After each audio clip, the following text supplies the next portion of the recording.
Hello दोस्तों, स्वागत है आपका हमारे चैनल द पूजा शो में। तो दोस्तों, वसुधा की जिंदगी में एक बार फिर एक ऐसा तूफान आने वाला है जो उसके सारे सपनों को चकनाचूर कर सकता है। जिस कामयाबी का सपना लेकर वसुधा दिन रात मेहनत कर रही थी, अब उसी पर मंडराने लगा है एक बहुत बड़ा खतरा। लेकिन इस बार मुश्किल सिर्फ बिजनेस की नहीं है, बल्कि परिवार के अंदर ही शुरू होने जा रहा है एक नया संघर्ष। फूड एंड सप्लाई विभाग के अधिकारी वसुधा के अचार के स्टॉक को अपने कब्जे में ले लेते हैं।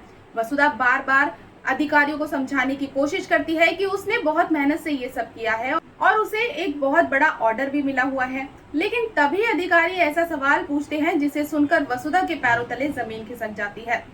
क्या आपके पास फूड लाइसेंस है? क्या आपके पास खाद्य उत्पाद बेचने की अनुमति है? ये सुनकर वसुधा पूरी तरह हैरान रह जाती है।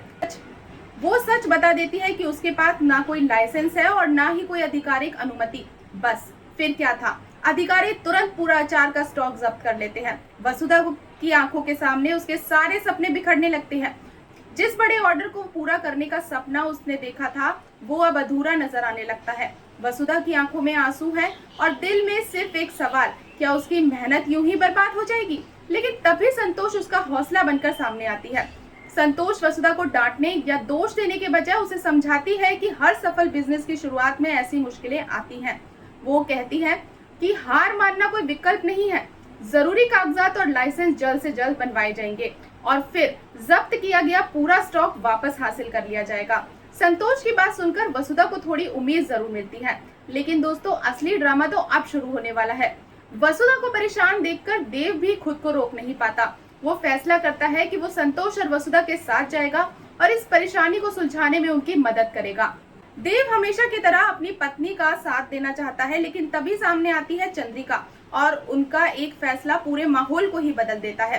चंद्रिका देव को रोक देती है। वो उसे उसकी पुरानी कसम याद दिलाती है। वो कहती है कि देव ने वादा किया था कि वो पूरी तरह चौहान बिजनेस का ध्यान रखेगा और वसुधा के अलग बिजनेस में दखल नहीं देगा। चंद्रिका साफ शब्दों में कह देती है कि देव अपना वादा नहीं तोड़ सकता। ये सुनकर देव पूरी तरह से टूट जाता है। एक तरफ माँ से किया हुआ वादा और दूसरी तरफ पत्नी की मुश्किल घड़ी।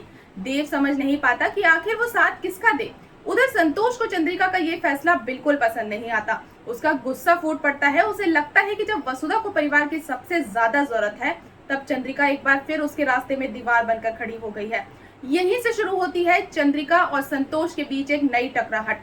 दोनों के बीच बहस बढ़ जाती है और माहौल तनाव से भर जाता है।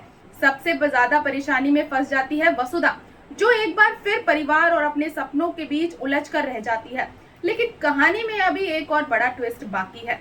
एक तरफ वसुधा कानूनी मुश्किलों से जूझ रही है, दूसरी तरफ समर की खतरनाक साजिश चुपचाप आगे बढ़ रही है।